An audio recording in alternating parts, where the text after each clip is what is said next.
Olá! Peça importante para que os governantes consigam executar os seus programas de administração, o formato das alianças partidárias no Brasil passa por um período de questionamento.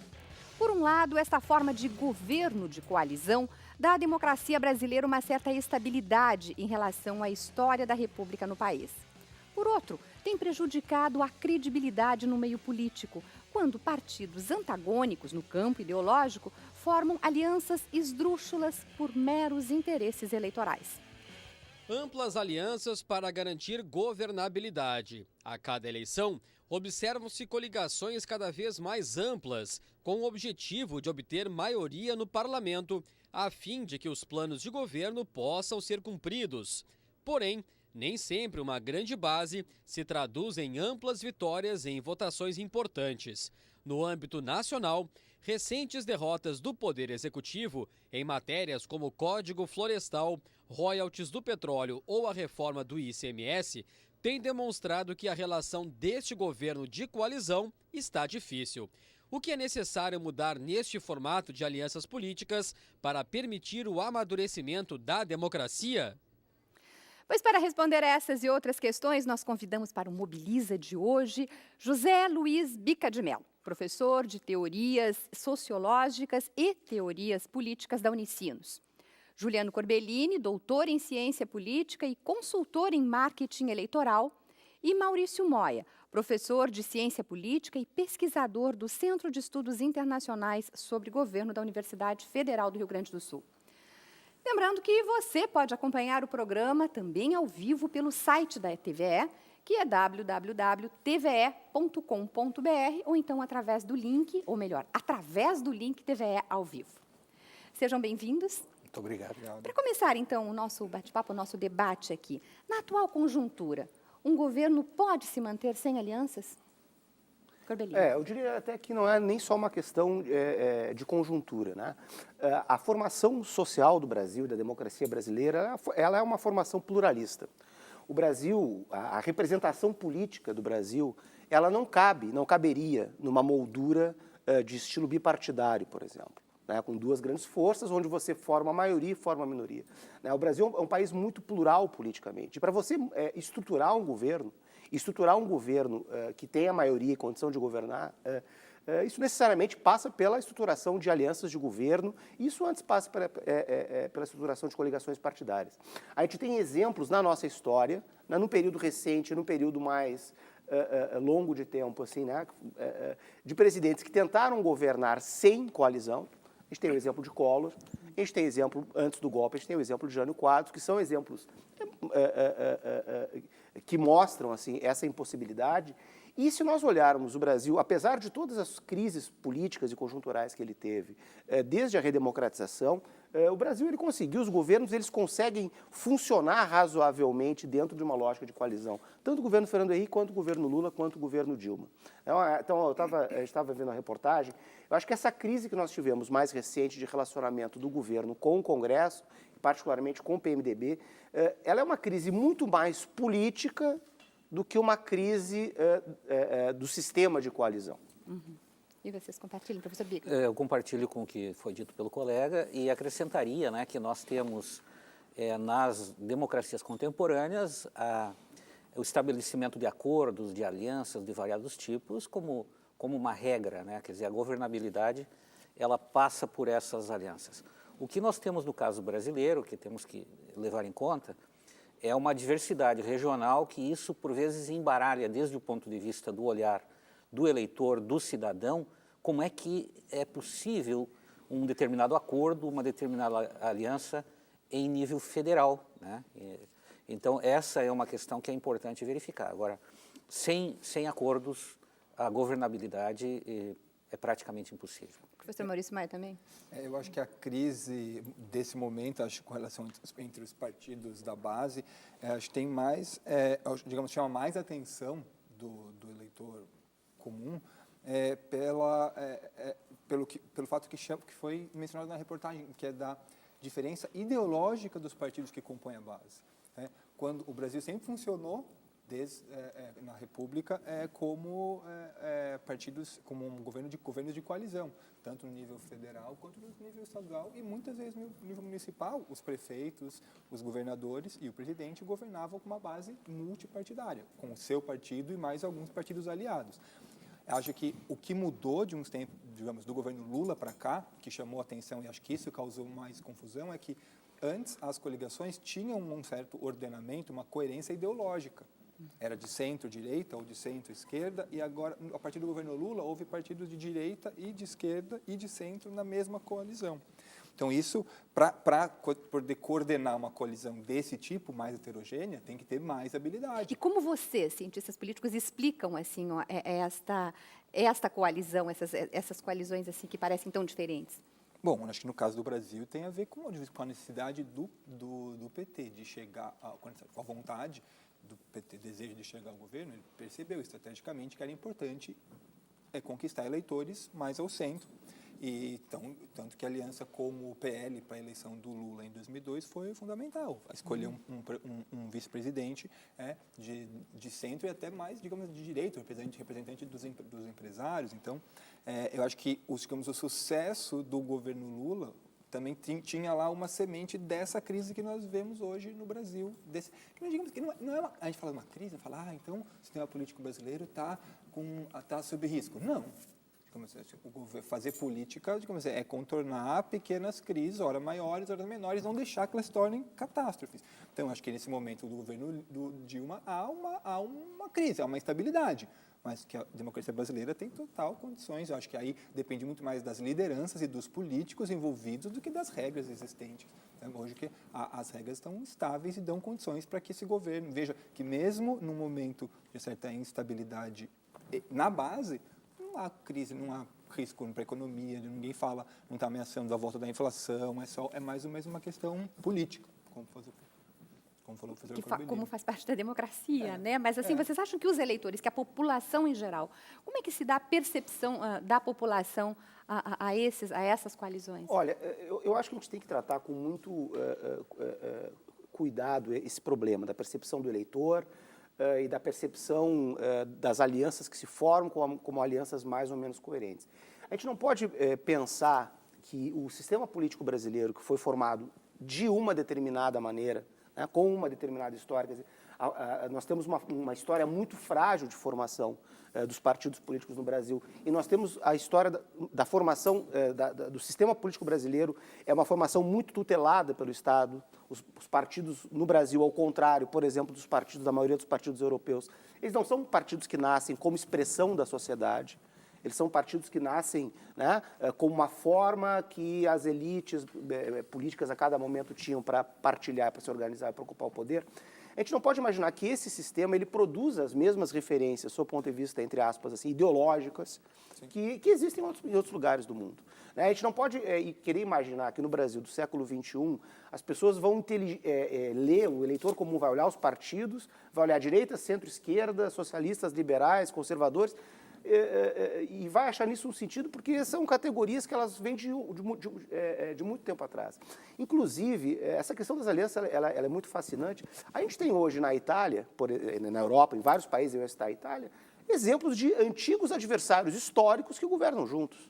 Hoje, ex-comunistas e ex-democratas cristãos, que foram adversários durante 40 anos, ferrenhos, na história italiana, eles compõem um governo de coalizão. Então, às vezes, a gente é exigente demais em relação a essa questão do perfil ideológico. Eu acho que o que determina muito, né, hoje a formação dessas coalizões são muito mais momentos conjunturais, enfim, e agendas específicas para o Brasil. Eu acho que o nosso maior problema, inclusive, não é esse. Eu acho que o maior problema do sistema de alianças no Brasil não é a fragilidade ou não, o seu matiz ideológico, mas é a possibilidade que hoje os partidos têm na ocupação do Estado de obter recursos políticos para montar sua máquina política, né? São recursos muito abundantes, certo? Hoje, assim, a taxa de ocupação política do Estado, ou seja, os cargos, né, que os partidos podem nomear, dos quais decorrem decisões econômicas diretas, eles são muito abundantes. Então, isso gera uma tendência adesista exacerbada. Aí sim, de todos os partidos em direção ao governo, que se verificou... Mesmo os pequenos. Os pequenos mais médios, ainda. que sim, claro, que se verificou na época do governo Fernando Henrique e se verifica também na época, agora com o governo Lula. A centralização em torno do executivo, né? E inclusive com quer dizer, a chave do cofre, possibilita, sim, isso que o colega referiu, né? De tanto um pequeno partido com pequena representação localizada, né? Ele também busque esses recursos, quer dizer, a própria forma de distribuição dos recursos financeiros, né? Possibilita, né, alianças completamente incompreensíveis em termos programáticos, se olharmos no longo prazo, que são estabelecidos por vezes em nível local, né? E que isso vai se traduzir, né, nas esferas mais amplas. Eu penso que uma questão que é importante é que, bom, para a permanência dessas alianças e das coalizões, nós temos um problema que talvez no médio prazo, e isso já em outros lugares já ocorreu, né, em outros países, é uma certa erosão da credibilidade dos representantes, fazendo com que a instabilidade das alianças, das coligações, elas sejam um fenômeno quase que permanente, né, em decorrência do fato de que aquele que está, quer dizer, no legislativo, ele precisa olhar para as suas bases, e ele precisa olhar, ele tem que olhar em dois campos, né, vamos dizer assim, que são distintos. E, por vezes, há uma incompatibilidade. E o professor Maurício não se comunicam. Acho que é onde eu falo. Que se a ideologia, Sim, de fato, a ideologia exatamente. para o eleitor comum é pouco, em geral, ele não usa essa percepção, ainda mais que ele tem as suas ideias, não as ideologias consolidadas, né? Esquerda, direita, mas ainda mais que todo eleitor tem a sua própria ideologia. Isso é inevitável, ainda que seja mais ou menos coerente. Mas se ainda o peso da ideologia, ou digamos, dos programas partidários não existisse, não haveria oposição, todo mundo ia aderir ao governo. Então, tem uma diferença de programa que é de princípios, ou no fundo, então, de ideologia, que talvez tenha saiu de moda a palavra, que é superior ao desejo de aderir ao governo e ter acesso aos recursos que são fundamentais. Então, alguns partidos preferem, em termos, por preferências, suas ideias, não estratégicas, mas em termos seus princípios, não aderir ao governo. Então, mas eu concordo que o ponto fundamental da crise no sistema de coalizão é o tamanho interesse que o executivo, o governo, no caso, o governo desperta nos partidos. Então, quase todo mundo abre mão dos seus princípios para aderir ao governo, de certa forma, e acho que aí isso gera um custo para o governo. Quando isso vira um comportamento geral, né, e o governo, por outro lado, tem interesse de fazer uma base ampla, porque ele acha que assim ele vai garantir mais as suas... o governo tem interesse porque assim ele acha que vai garantir os votos para os seus projetos. E os partidos têm interesse porque assim vão ter acesso aos recursos, mas eles vão ter acesso aos recursos se entregarem os votos. Então, fica uma negociação em torno dos votos, e não em torno da pauta ou das ideias, porque os partidos querem os votos, querem os cargos, e o presidente quer os votos dos partidos ali no legislativo. Então, nesse ponto, saiu, e concordo, a ideologia some, o que gera um custo maior, um custo mesmo de recursos para o executivo. E aí fica para o eleitor comum, fala, por que eles estão decidindo? Eles estão trocando apoio por apoio? Não, trocando apoio por cargos. Então, isso fica um clientelismo que parece que, ainda que seja legal, pode parecer imoral, ainda que seja legítimo. E que fatores que vocês acham, o senhor falou agora na questão, né, de lideranças lideranças partidárias, de como elas se manifestam, porque elas carregam um pouco isso. Que fatores que vocês acham que determinam essa personalização até de certa forma? Essa questão aí pode ser um fator importante? Da personalização dos partidos? Esses dias eu estava conversando com um vereador e ele mostrava 2 vereadores de partidos diferentes e eles estavam preocupados com essa questão de como os partidos perderam... A gente estava discutindo sobre a ocupação da Câmara dos Vereadores, certo, e como os partidos perderam capacidade, os dois partidos reconheceram, e a gente concordou que os partidos perderam a capacidade de atrair os jovens. E uma das razões foi que a gente achou ali, mas deve ser um pouco especulação, comentário, mas que os partidos não conseguiram se renovar porque os quadros partidários, as lideranças, não se renovaram. Então, houve, de certa forma, uma personalização. Mas aí, como escapar disso? A gente falou, mas como escapar disso? Essa é uma fórmula mágica. Mas aí talvez a gente precise acrescentar, né? Eu compreendo, eu estou de acordo, né, com essa questão, mas é que a política, a maneira de fazer política na contemporaneidade, ela alterou também. Quer dizer, esses coletivos instituídos, partidos, sindicatos, vamos pegar no campo religioso, do simbólico, a igreja. Quer dizer, nós temos uma pluralidade. Quer dizer, o campo político, o campo religioso, os demais campos, o campo cultural, eles são múltiplos e multifacetados. Então, o campo político e o partido político, enquanto forma de representação por excelência, ele não tem mais o lugar que tinha na representação das demandas da sociedade como se tinha décadas atrás. Não é? Então, a forma de fazer política, ela alterou. O campo da cultura, né? Quer dizer, se faz política via campo da cultura. Então, o partido ele vai se transformando. E esse, de fato, é um problema se olharmos para a democracia representativa, e no caso brasileiro, no médio prazo.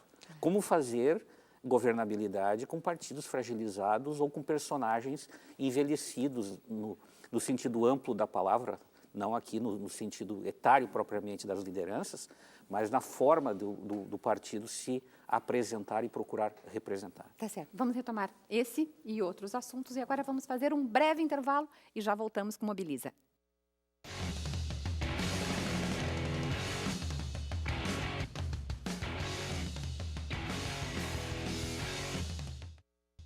E voltamos com o Mobiliza de hoje, que hoje debate as alianças partidárias no sistema político brasileiro. Nós ouvimos 4 lideranças partidárias aqui do Estado que vão nos falar sobre os pós e os contras destas coalizões no governo.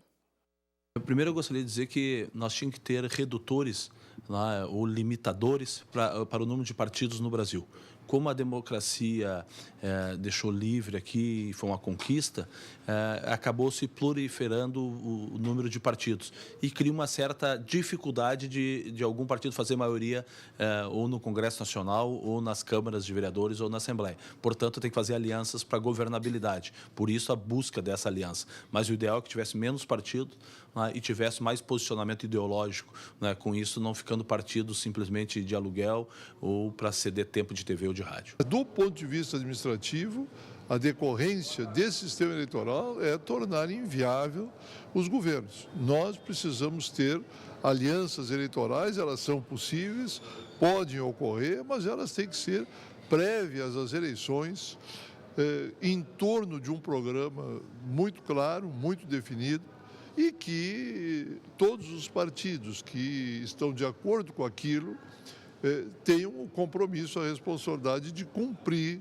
depois da eleição, durante o governo.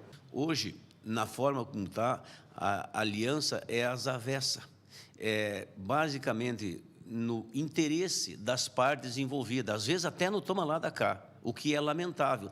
E se o governante que está na gestão não fizer, ele corre um risco de sofrer aí uma queda muito grande na sua gestão. Ele é levado a fazer esse tipo de aliança. Agora, a hora que nós tivermos partidos mais ideológicos, partidos mais consistentes, melhor identificados com o cidadão e com a cidadania, e em menor número nós vamos saber muito bem quem é quem. Hoje tu não sabe quem é de que partido, de que jeito que está, porque tem tanto P de partido que tu não mais compreende aquela sopinha de letras. O que está acontecendo no Brasil, o que é realmente, do meu ponto de vista, equivocado, são as coligações pós-eleições, em que o eleito, majoritariamente para prefeito, governador, presidente da República, onde o exemplo maior vem para os pequenos também, para os menores, é feita na base do diário oficial e da caneta, né? É feita a posteriori. Sai um cenário político das urnas e depois se fazem as coligações em nome da governabilidade, o pós-eleição, né? E isto realmente está sendo muito negativo para o país e para a nossa democracia. Nós estamos recebendo hoje aqui no Mobiliza José Luiz Bica de Mello, professor de Teorias Sociológicas e Teorias Políticas da Unicinos, Juliano Corbellini, doutor em Ciência Política e consultor de Marketing Eleitoral, e Maurício Moya, pesquisador, professor de Ciência Política da URGS e pesquisador do Centro de Estudos Internacionais sobre Governo da URGS. O que vocês, como avaliam aí, que concordam com as posições Eu acho que esses depoimentos recentes têm um pouco a ver, acho que com a questão da reforma política que foi lançada rapidamente na agenda e retirada da agenda. Está em debate. Lançada pela presidente Dilma e retirada pelos partidos. Na verdade, então, acho que o que eu vejo assim, não é novidade, nenhuma novidade essas posições desses líderes. Na verdade, todas elas são as mesmas há bastante tempo. Eu acho que o que tem por trás, que a gente percebe, como a gente estava falando antes, que a negociação, essas alianças, são em torno de votos lá no Legislativo, na Assembleia, na Câmara ou na Câmara dos Vereadores ou na Câmara dos Deputados. Então, o que está... Que foi mais ou menos o que o deputado Raul Ponte colocou. Exatamente. Ali. Então, hoje em dia tem, estrategicamente, é possível se pensar numa estratégia de um partido pequeno, personalizado, com uma ou duas lideranças, conseguirem, numa base regional, conseguir eleger um senador ou 2 deputados, e com isso vai ter acesso a tempo do partido, vai poder, trocar os seus votos por cargos no governo. Um dos temas da reforma política que se fala com frequência, mas que dificilmente vai ser aprovado, mas é um dos que mais aparece, é justamente diminuir o acesso de pequenos partidos ao parlamento. Ou seja, o que hoje a gente vê um congresso com cerca de 12, mais de 10 partidos, 15 partidos, cairia o quê? Para 7 ou 8 partidos, para que fosse aí, teoricamente, fosse mais fácil montar uma coalizão, que não fosse necessário fazer uma coalizão com 5 ou 6 partidos, e sim com 2 ou 3. Mas o senhor acha que um partido pequeno não pode se manter se ele não fizer alianças pré-eleitorais com partidos maiores? Eu acho que, dependendo da regra, isso pode ser dificultado, com certeza. Uma das propostas de reforma política que foi debatida há alguns anos atrás, há 5 ou 6 anos atrás, propunha a cláusula de barreira mais elevada, e isso diminuiria o acesso de pequenos partidos, proibir as coligações nas eleições, isso também vai dificultar pequenos partidos que têm representação com frequência têm seus representantes eleitos por meio lá do cálculo do quociente eleitoral na eleição, que é o cálculo que distribui as cadeiras depois da eleição. Então, eu acho que sim, dependendo da regra, é possível... Mas o que mudou, por exemplo, porque pequenos partidos lá nos anos pós a nossa agora, pequenos partidos, o PT já foi um pequeno partido, o PCdoB, pequeno partido, como é que eles conseguiram transpor? Eu acho que a gente fazer uma certa retrospectiva da história até recente do Brasil, ela é importante, porque todas as conjunturas vão oferecer razões para as pessoas falarem mal dos políticos. Isso sempre vai acontecer, em qualquer sistema, em qualquer país, com qualquer regra, certo? Os deputados são mal falados, a política é mal falada, os partidos são sempre mal falados, certo? Então, isso faz parte, podemos absorver isso como um dado da realidade. Agora, o que a gente não pode é sair a cada momento de crise, quer dizer, se agarrando num monte de fórmula mágica de mudança institucional para dar resposta a um humor determinado da opinião pública. Então, assim, a cláusula de barreira. Se a cláusula de barreira, como chegou a ser proposta recentemente, valesse nas eleições de 1982, o PT não tinha se viabilizado com o partido. Isso seria bom para a democracia? Sim. Não seria bom para a democracia. Se o instituto da proibição da coligação nas legendas proporcionais, se esse instituto passar a valer, o que vai acontecer é que o sistema partidário ele vai se cristalizar em torno dos seus grandes partidos. O que é do interesse dos próprios grandes partidos. Ou seja, o primeiro falou é do PMDB, que é um grande partido.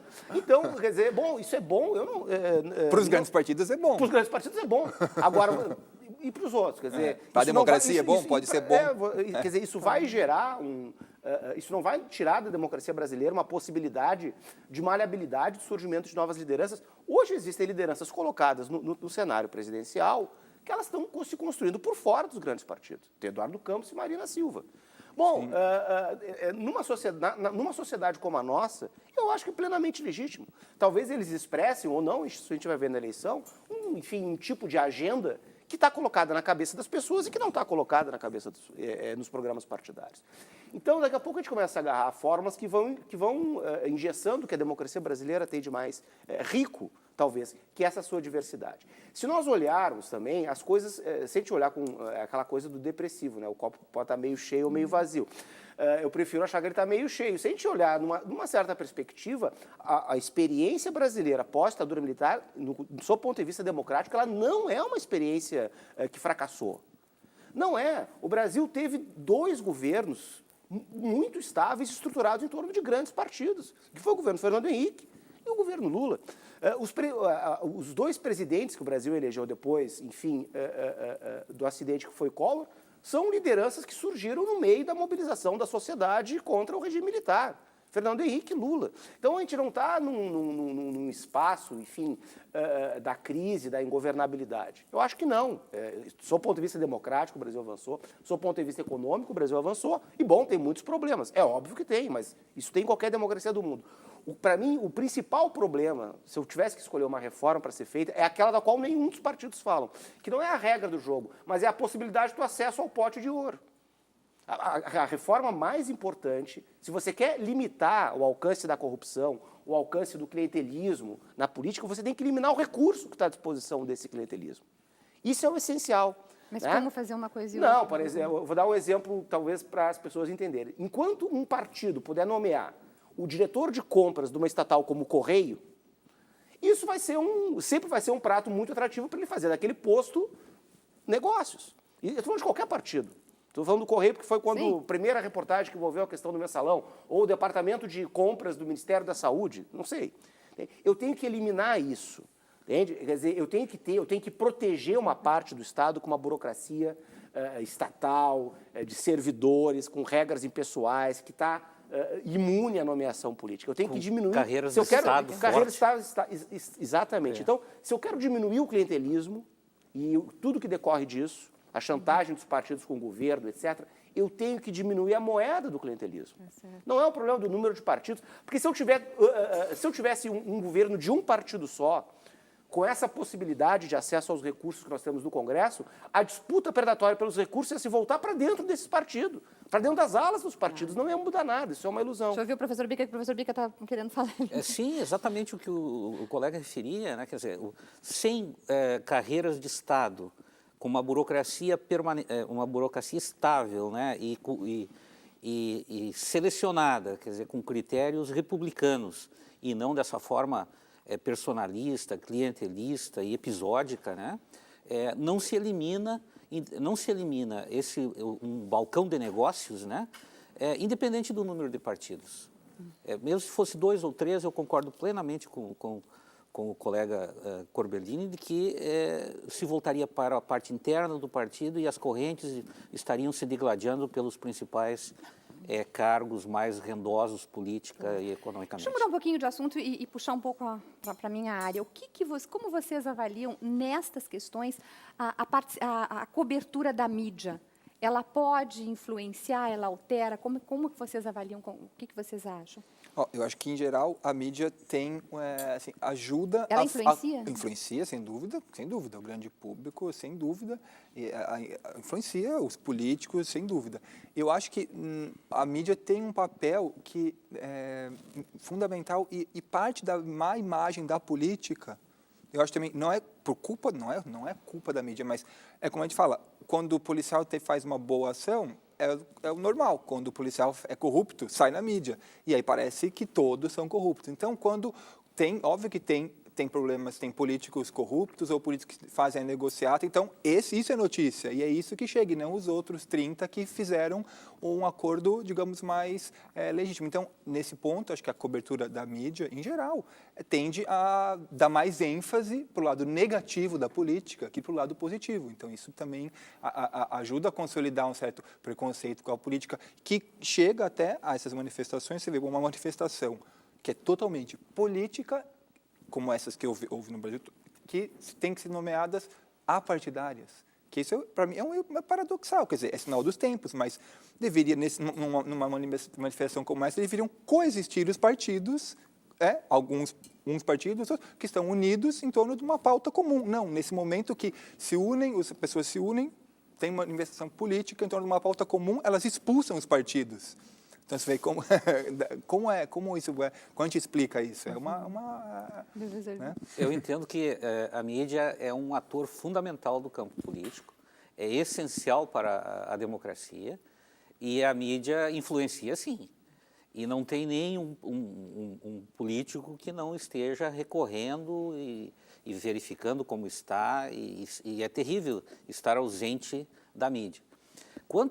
Eu teria uma pequena discordância aqui com o colega, quanto aos maus exemplos, a mídia não precisa propriamente buscar, né? Nós temos tido exemplos suficientes a serem mostrados, infelizmente, por parte do campo político, que a mídia, com todas o subcampo midiático, né? Quer dizer, que também é multifacetado, há interesses econômicos que se cruzam por aí e tudo mais, e políticos, evidentemente, mas eu penso que a crítica à mídia é muitas vezes uma forma de chamar atenção para o personagem que por vezes está esquecido pela mídia. Como pensar o subcampo midiático como um ator fundamental no fortalecimento da convivência democrática, da governabilidade, isso também passa pela forma como os representantes se relacionam com os meios de comunicação, com a mídia.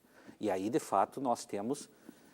Esse é um elemento importante para uma crítica, que é a forma como determinados atores sempre têm um espaço privilegiado nos momentos fundamentais, nos programas e outros são invisibilizados do campo midiático e, portanto, tendem a ter o poder político erodido, esquecido, invisibilizado, né? Porque, por outro lado, quando a mídia também enaltece, né, professor Maurício, também muitas vezes as pessoas não estão muito interessadas em saber daquilo, elas querem mais um escândalo. Muitas vezes a opinião pública busca, mas não sei se o senhor concorda. Claro, não, eu acho que mas a gente tem que estar consciente que isso está acontecendo. Na política não é o campo das maldades, não. Acontecem maldades lá e a gente isso sai na mídia, e como muitas vezes o professor falou, muitas vezes é uma tática do personagem político atacar a mídia nesse ponto, porque afinal de contas ele precisa recuperar espaço. Mas não, acho que o papel da mídia é fundamental. Eu acho que poderia também, em termos gerais, acho que poderia dar... Aí é difícil, mas poderia dar mais espaço para a boa política, mas fica uma coisa meio etérea, assim. A política está cheia está abundante de exemplos maus, mas... Precisa ser uma coisa ou outra, né? Corbellini gostaria de falar agora no final do bloco. Você não noticia, não aconteceu um assassinato em tal lugar. Você não, aconteceu um assassinato. Tem, enfim, as manifestações, assim, agora que nós tivemos recentemente, eu acho que elas são um bom exemplo, assim, do impacto que a nova forma como a comunicação se organiza, ela pode gerar. Eu acho que a gente teve uma primeira fase, que foi uma fase mais de comunicação através da rede mesmo, né, mais autônoma, que gerou a primeira onda de manifestações. E no momento em que os grandes veículos de comunicação colocam isso nos telejornais noturnos, isso que eu vou dizer não é uma crítica, assim, é só uma constatação, se produziu uma espécie de uma glamourização, certo? E tu mudou, inclusive, um pouco, assim, até um pouco do tecido social das pessoas que foram para a rua. De uma hora para outra, manifestações que juntavam 10, 20 mil começaram a juntar 300 mil.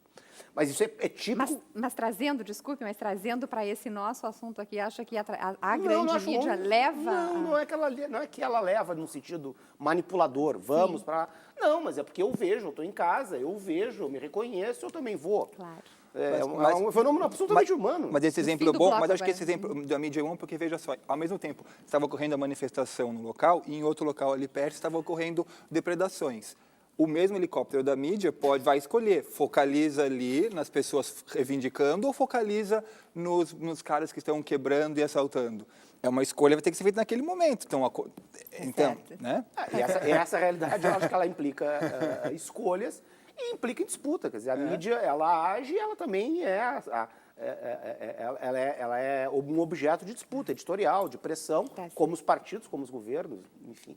Mas nosso assunto também são as alianças partidárias. A gente faz um breve intervalo e voltamos para falar sobre esse assunto, mas também com dicas de livros e filmes que os nossos convidados vão nos oferecer.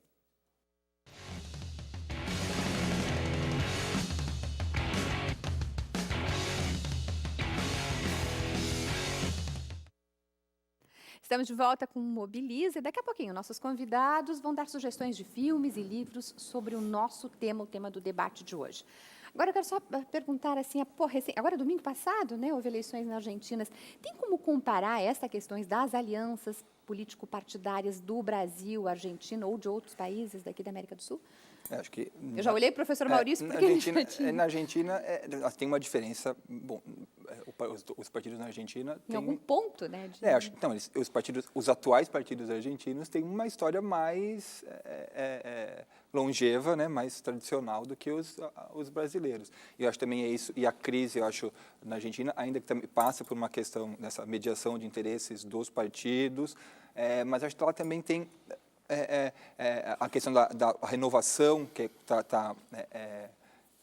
do quadro partidário também, que é semelhante ao Brasil, é um problema, mas a Argentina tem uma diferença regional ainda mais acentuada, que eu digo assim, né, o Brasil tem mais heterogêneo e a Argentina tem dois polos, tem Buenos Aires, né, o província de Buenos Aires e o resto todo da Argentina, então gera algumas coalizões, e aí já falando nesse termo, né, que é o tema do programa, essas alianças, ou digamos, alianças de veto muito difíceis de ser quebradas, até por quê? Porque fica, digamos, dois polos, né? É mais difícil para o presidente Cristina Kirchner negociar do que para a presidente Dilma, por exemplo? E o Estado brasileiro, acho que se modernizou na década de 90 e nos anos 2000, o Estado brasileiro foi reformado de uma maneira, acho que, mais eficiente que o Estado argentino. O argentino foi, a reforma do Estado que foi feita na Argentina na década de 90, foi mais, na minha opinião, foi mais predatória e menos planejada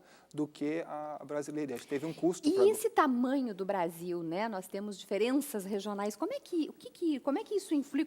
Até para o eleitor, né, para entender como é que uma coligação pode servir em São Paulo e não pode servir aqui no Rio Grande do Sul? Eu ia tocar justamente nesse ponto. As assimetrias regionais no Brasil, a gente não pode tratar delas como se elas não existissem, como se elas fossem algo que atrapalha a política. Elas são assimetrias reais. A gente tem um grande exemplo e que elas devem ser respeitadas. Há um exemplo clássico nisso, que é a solução que se construiu, política se construiu no estado do Acre, nas eleições de 1998, onde o presidente Fernando Henrique, do PSDB, patrocinou uma aliança entre PSDB, PT e outros partidos, porque a questão no Acre é uma questão muito pré-histórica politicamente, era quase civilizatória. Você tinha era um estado dominado pelo banditismo. Né? Então, se produziu uma aliança totalmente na contramão. Eu vivo uma experiência aqui, de trabalho, atualmente no Maranhão, e que a gente está diante de uma grande possibilidade de ter alianças que, no modo geral da política, parecem meio esdrúxulas. Né? É bastante provável, é bem provável que eu tenha uma aliança onde eu tenho de um lado o Sarney, o PT e os democratas, e de outro lado eu vou ter o PCdoB, o PDT e o PSDB.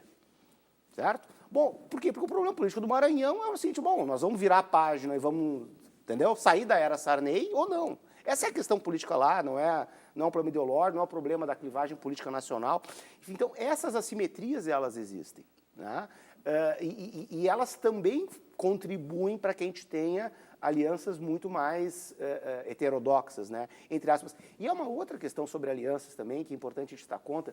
Às vezes, uma aliança entre partidos diferentes, sob o ponto de vista, não só doutrinário, mas até sob o ponto de vista, assim, da sua base social, são alianças mais estáveis do que alianças entre partidos iguais. Um exemplo de uma aliança estável que o Brasil teve, nacionalmente, foi a aliança PSDB-PFL. Uma aliança estável, que funcionou, e um dos fatores da estabilidade dessa aliança é que nem o PFL ameaçava o PSDB em Minas, São Paulo e Centro-Sul, e nem o PSDB ameaçava os redutos tradicionais do PFL, né, no Nordeste. De outra maneira, uma aliança, vamos falar do contexto gaúcho, assim, uma aliança que já foi muito instável, eu acho que ainda é muito instável aqui no Rio Grande do Sul, e é no Brasil inteiro, de uma certa maneira, é a aliança entre o PT e o PDT. É um casamento que está sempre entre tapas e beijos. É uma aliança muito instável. Por que é uma aliança muito instável? Porque apesar de serem partidos de esquerda, né, com uma retórica tal, uma inspiração socialista diferente, tal, mas são, né, são partidos que disputam a mesma base social. Então, o crescimento de um significa o aniquilamento de outro. Né? Então, professor... essa conversa sobre as alianças... Só quero atropelar um pouquinho para a gente ser mais rápido. Essa diversidade ela ocorre também no Brasil e na Argentina, né, que o colega referiu. E quanto à estabilidade de alianças, realmente, quanto maior for a diferença e quanto maior for a solidez em termos programáticos, maior é a possibilidade da aliança prosperar. As relações do presidente Lula com o vice-presidente foram muito, muito sólidas durante todo o governo do presidente Lula. Tivemos um exemplo aqui no Rio Grande do Sul, onde a aliança que compôs o governo do Estado, a governadora, né, quer dizer, a chefe do executivo e o vice-governador, não conseguiram durante todo o período de governo dialogar, né? Então, isso refletia também nos partidos. Então, a questão, tanto no Brasil quanto na Argentina, é importante a gente verificar um pouco a história partidária e o peso do regionalismo. No caso, na Argentina, a gente tem províncias que realmente são muito, muito, muito fortes, né, no jogo político e que isso influi nas eleições presidenciais, talvez mais fortemente que no caso brasileiro, embora a nossa tendência seja olhar assim, desde um olhar a partir de Buenos Aires, quando eu digo nós, o cidadão comum brasileiro, assim, em torno da história política do nosso vizinho. Certo. Agora nós vamos ao momento, então, das dicas de vocês, as dicas dos filmes e dos livros dos nossos convidados. A primeira indicação é do professor Maurício. Professor Maurício, é esse livro aqui, né? Executivo e Legislativo na Ordem Constitucional, que trata sobre o funcionamento do Congresso Nacional. Por que essa indicação, professor? Bom, esse livro é um livro, já tem 10 anos que foi publicado, mas ele é um clássico, um marco, né, na verdade, né, desse assunto, porque é um trabalho de pesquisa de vários anos dos professores Fernando Limonge e Angelina Figueiredo, e que desvendou, digamos, muito do que hoje é conhecimento comum do funcionamento do Congresso, a necessidade de alianças, a importância do PMDB como um eixo das alianças no nível federal, a questão da disciplina partidária, o uso das MPs, o acesso a recursos, a importância de ter do partido do presidente ser aliado do presidente da Câmara e do presidente do Senado. Então, todas algumas questões que hoje já são bem conhecidas do público comum foram desvendadas, ou digamos, não desvendadas, mas digamos, foram tornadas científicas e consolidadas a partir desse livro. Tá certo. E a sugestão, vejo aqui, sugestão de Juliano Corbellini, a publicação Modelos de Democracia. Neste livro, o autor apresenta um estudo de 36 modelos de democracia no mundo. Por que essa indicação? Esse também é um livro de teoria política, né? Acho que a gente pode considerar uma literatura muito importante no meio acadêmico. Na verdade, esse livro do Lipschitz, ele separa dois modelos básicos de democracia como coisas que têm uma diferença importante, que é o modelo consensual majoritário e o modelo pluralista, e ele mergulha um pouco nesse mundo comparado, né, das instituições políticas, mostrando que por trás assim, dessa marca genérica que existe a democracia, na verdade, nós temos sistemas políticos eleitorais que têm muitas diferenças entre si, né? Então, eu acho que como um marco assim, comparativo, até para a gente saber comparar o que é a democracia brasileira em relação a outras experiências, ele é uma obra bastante importante. Bom, e a dica do professor José Luiz Bica é o livro O Príncipe de Maquiavel, escrito há 5 séculos. Esta obra é um manual de política. Por isso, professor, por essas e outras ações? Essa obra é um divisor de águas, né, no pensamento político desde da antiguidade clássica, onde ele nos mostra, o livro foi escrito em 1513, né, completando, portanto, agora os 5 séculos, como referia, de que a política, compreender a política é compreendê-la como uma ciência e como uma arte. E de que, a partir do século dos descobrimentos, vamos dizer assim, a partir do ano 1500, nós precisamos compreender não propriamente o dever ser da política, que é o objetivo de todo cidadão, de toda pessoa que vive em sociedade, mas ter como ponto de partida a realidade efetiva dos fatos. analisar um campo político como ele está ocorrendo. E a vantagem desse livro é que ele pode ser comprado em supermercados, farmácias, tem várias edições, traduções de fato, não é? Sem maquiavelismo. Na verdade, a realidade em que Maquiavel viveu era muito mais maquiavélica. O livro ele é um importante livro para nós pensarmos assim, bom, o que é que hoje, 500 anos depois, se mantém de atualidade no pensamento do Maquiavel? Infelizmente, tem muito de atualidade ainda. Por isso é um livro importante. Tá certo, imperdível. Agora, entre as dicas de filmes, eu vou puxar aqui, entre as dicas de filme, o professor Maurício indica Entre Atos, a obra que mostra os bastidores da campanha que levou Lula à presidência em 2002. Professor. Justamente, como eu acho que é sob a forma de um documentário, né? É um documentário e acho que mostra, é muito interessante que mostra é possível ver a mudança do personagem Lula do começo da campanha para o fim da campanha e como o governo dele pode ser associado, ou é muito mais claramente visível que o Lula do fim da campanha é o que governa, né? Então, o filme trata apenas da campanha, mas o tom do fim do livro é o tom do governo. É um personagem Lula que vai ter que vai usar sua liderança carismática para levar um governo, né, novo. E pode se encontrar em locadoras. Sim, é muito fácil de ter achado. Bom, e Juliano Corbellini sugere também um documentário, Muda Brasil, de 85, um longa-metragem que retrata a eleição de Tancredo Neves na reabertura democrática do país. Eu acho que esse filme, por duas razões. Primeiro, eu acho que é um momento muito importante assim, da história do Brasil, e que mostra assim, como um clamor, né, nas ruas por mudança, ele consegue fazer com que um sistema político engessado se mexa. Mas eu estava pensando no tema do nosso debate, a questão das alianças, da fragilidade dos partidos. O Tancredo, ele é eleito, para o Tancredo ser eleito, a gente precisou ter traição partidária, infidelidade com o pessoal do PFL que rompeu com o PDS e alianças totalmente esdrúxulas entre esses adversários do PMDB e do PFL. Então, vê que essa coisa de alianças muito diferentes, às vezes serve para provocar mudanças também. Tá certo. E, por fim, a dica do professor José Luiz Bica sobre o filme Bob Roberts, que conta a história de um cantor popular que se candidata ao Senado norte-americano e faz uma campanha desprovida de escrúpulos. Professor, o que esse livro... Exatamente. Esse, no caso, diferentemente da sugestão dos colegas, este é um filme de ficção do Tim Robbins, né, lançado em 1992, mas que ele nos mostra como o uso da mídia, a mentira, por vezes, se transforma numa importante arma na luta política, nesse caso uma luta vitoriosa, ele se elege senador, um cantor de rock obscuro, com músicas até desconhecidas, manipulando e manejando com as emoções, consegue atingir objetivos. Então, ele é um filme importante, repito, um filme de ficção, importante que o nosso telespectador perceba a diferença para a sugestão dos colegas, né? Mas que ele nos permite pensar de que é verdade que a política não é só o campo da mentira, da trapaça, mas que muito de construção artificial de um personagem nós temos tido na atualidade, inclusive no Brasil. Por vezes aparece. Tá certo, muito obrigada. A gente tem, assim, mais 2 minutinhos ainda, então eu queria ver com vocês, assim, para encerrar esse papo aqui que se viu, né, dessas questões das alianças políticas.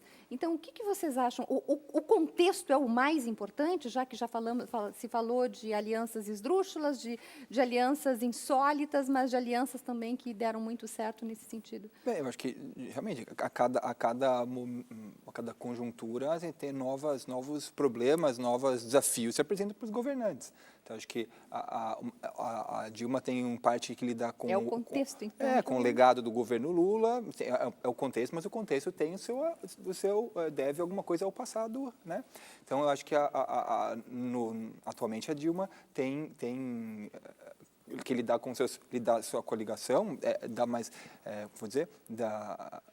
ter mais mais habilidade, mas as ferramentas estão à sua disposição. Não vai ser, não precisa de reforma e não precisa ter mais ideologia. Eu acho que precisa ter mais atenção e mais disponibilidade para vencer esses desafios. É o contexto momentâneo que define se uma aliança é mais pragmática ou mais ideológica? É bem o contexto interno do país e um contexto internacional também, né? Quer dizer, o país tem muito da economia do país que vai se traduzir na governabilidade e, portanto, na necessidade de alianças, tem a ver com um mundo globalizado, né? Quer dizer, de informações, de mercados e tudo mais. Então, é claro que isso tudo influi e nós temos um campo de possibilidades em aberto, né, para analisar e vivê-lo politicamente. Okay.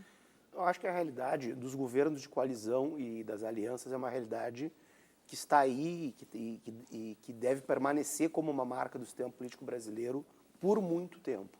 Tá? Eu acho que a tônica das alianças, até passado o governo Lula, os pudores ideológicos vão ser cada vez menores, é óbvio. Tá? E a gente tem no Brasil o que eu considero que é o nosso verdadeiro problema, que é essa força atrativa imperiosa, né? que é o poder, assim, né? Então, que empurra os partidos para essa situação até por uma necessidade de sobrevivência. Tá certo. Bom, eu agradeço muito a presença de vocês hoje aqui, agradeço a sua participação, a sua companhia e lhe desejando, então, uma sua audiência, né? Lembrando que o Mobiliza vai ao ar todas as terças-feiras, a partir das 11h30 da noite, com reapresentação aos sábados, a partir das 2 da tarde. E nós voltamos na próxima semana. Até lá.